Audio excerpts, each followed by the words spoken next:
Hi everyone, this is Greg from Greg's Whiskey Guide. Coming back after the presentation of the BENRIACH Distillery from Speyside, Scotland, for a short rundown with 4 bottles that you can see behind me. And this one, it's more about tasting them, tasting 3 of them. And to start with today, we're starting with the 10 years old, but in the peated version, so the one called CURIOSITAS. Right? Like I said in the previous video, so I'm not going to be long, this is currently changing. Packaging now is more like this, I think.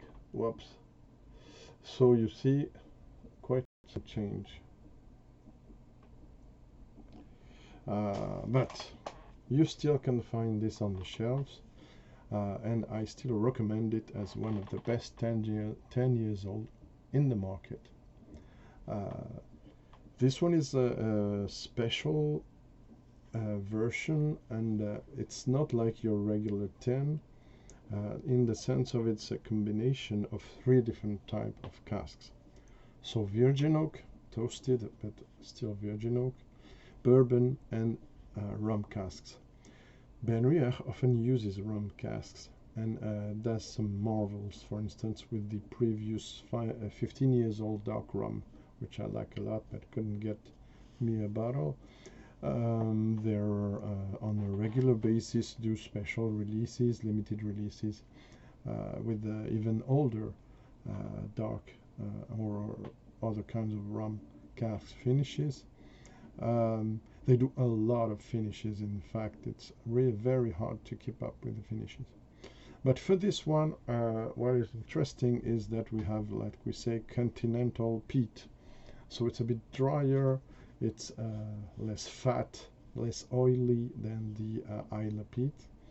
But it is beautiful. And as Ardmore, especially in indie bottlings, you really see a difference and something very interesting in continental Highlanders distilleries, and when I mean Highland, I mean also inside it the Speyside area.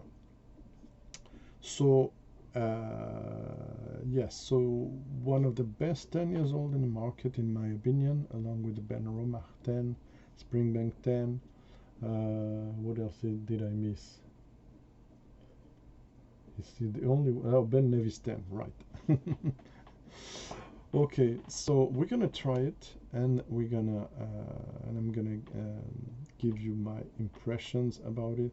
It's a whiskey I tried a lot of times, not necessarily this bottle, but this seems to be very consistent, so I can with no problem refer to older notes and see how they compare with my new ones. So this is it. There you have it. It's very clear, so I didn't find any details about which number of fills for the bourbon, for the rum, and also it doesn't state it's 46%, but it doesn't state it is chill filtered or not, and if there is some caramel. This is a bottle from 2014. It states that part of it has used its floor malting, which is interesting, even if we know it's not more than around 10% in the distillery. Nowadays, they did a lot more before the year 2000 and they stopped. But more about it in the general presentation. I will put a link below of the BENRIACH Rundown I made. Also, I can tell you it's around 35 to 38 ppm parts per million of phenols, the part of the phenols which is related to peat. And if you want to know more about peat, by the way, I should put a link maybe. Go to see Rumboot, our pal from Netherlands, which is called also ILADDIE, and he does the blog ILADDIE Whiskey Nerd. You will know everything about peat on this. Okay, so we try the nose.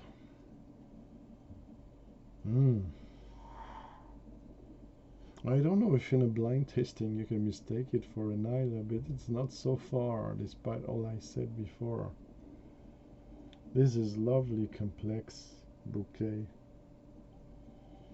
with some citrus and grapefruit singing already behind the peat. We have some not very earthy peat, a bit more ashy peat, but very pleasant. We had some vanilla. Also, something I like in this expression and distillery is there are notes that you don't necessarily find in an Islay or in every Islay, let's say. There's some licorice, there's some almond paste, light in sugar, of course. No, I like that. Also, what did I wrote? Yeah, soft spices. Yeah, there's some porridgey, oatmeal and barley, kind of. Not so far from Springbank, in a way. I don't feel at this stage any rum cask notes, must be very discreet. And the virgin note, as it well toasted, it doesn't annoy me like it can in other kind of distilleries bottlings. So beautiful, beautiful nose. Onto the palate now. Slanjava, or cheers, or kampai, or santé, or skål, regarding where you are.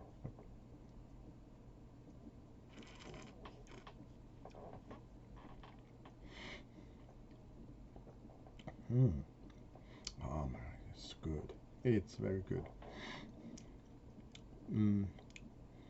There's same notes that are nose, but more rounded, more melted together, more harmonious, maybe. There's many things going on between the citrus fruit, not bitter grapefruit, vanilla, almonds, like I said, diet almond paste, if I may say, some beautiful aniseed in the background, but very discreet. Really soft spices, some almost not much, just some ginger, some cinnamon, not really. Ginger and maybe ginger and cloves, maybe. What did I wrote? Yeah, the licorice note is very tiny. For those who don't like it, it's almost not discernible. It's several tasting after I found it. That's that porridgey oatmeal and breakfast thing is not as present as on the nose.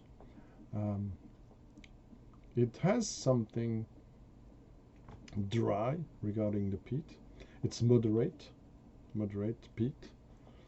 The smoke is more prominent than the peat elements. It's not maritime. That's the only difference with really, if I may say, it's a summary. With the Islay, it's slightly ashy peat, but for instance less than in the Campbelltown 14 years old Glen Scotia Tony Port, which was very ashy, and even but I will speak again about it in another video. Okay, another sip.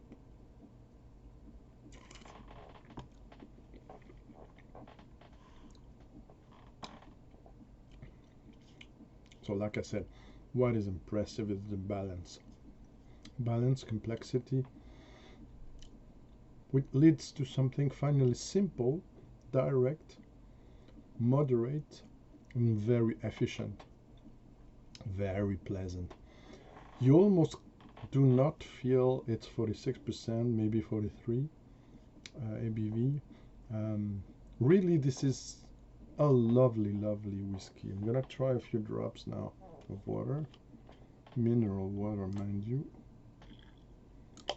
Um, I know it's quite a popular expression when I speak about it, but sometimes people searching for entry-level peated whiskey do not think enough, in my opinion, of this one, because it could be very interesting for them.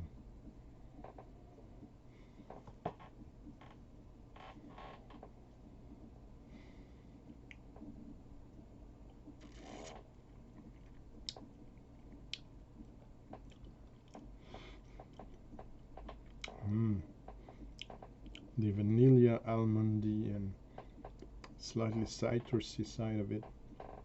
Now very getting wrapped into the smoke. It is silky almost. And it is sexy, sorry, I'm gonna say that, like it or not. Um, going to crazy things right now. I don't even want to talk about it.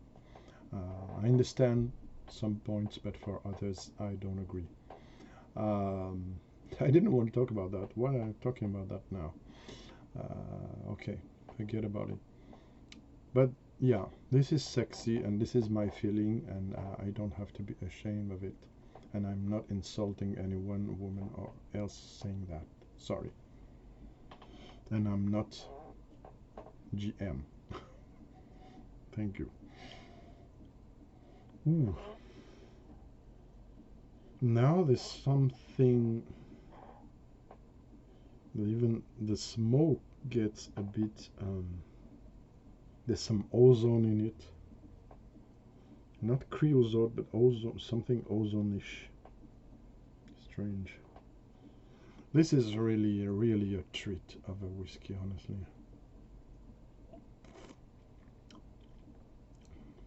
I'm gonna finish it before having a lunch, and if you want to know. This is just beautiful. So guys, if you haven't tried it yet, if you still can't find it because it's gonna change, like I said, the rebranding is on, already coming on very soon on the market. We have pictures of the 4 different first releases. Like I said, here is what it's looking right now. Not sure it's gonna be same recipe. Like I said, they're gonna put some Marsala in there. Marsala port maybe, plus bourbon plus virgin oak. It's a bit too much. If it's good, it's good. I will say it. Like for instance, for a whiskey that I found absolutely disgusting on the paper, and finally, when I tried it, I found it wonderful, and I got a bottle. It's a Dalmore King Alexander III with 6 different type of cask. It couldn't work on the paper, but it did work because whatever we say and we think, and sometimes even me, I think Richard Patterson is a great master blender. Especially when he hasn't got in mind to please to certain markets and categories, and he's told also probably by the owners to do something rounded and caramelish and etc. We rant. I know, because I tried. He can do much better, and you can see in my exceptional 15 exceptional whiskies video that he can do much better than that. One of them, of the Dalmores, is in the list, and this was not an easy to be in list. Let me tell you, between 3,700 whiskies I tried to select 75 and then 15. It was crazy, but that Dalmore is in, and if you want to know which one is it, go to see the video, please. It's not one I will do every day, but for now that's it, and I hope you like the video. Like everybody says, if you like it, thumbs up, comment. If you don't agree, etc., I will answer your comment as long as everything is polite. There's no problem. Debate is open about whiskey mainly. So yeah, you have it, the BENRIACH 10 Curiositas. Bear in mind there's an unpeated one that was not called Curiositas, with a different label, more brownish, grayish. If you see this somewhere and you like peated whiskies, grab it, try it, and then tell me what you think about it. Okay? Thank you. See you soon for the next BENRIACH ones. The two others I will review after this one. Cheers.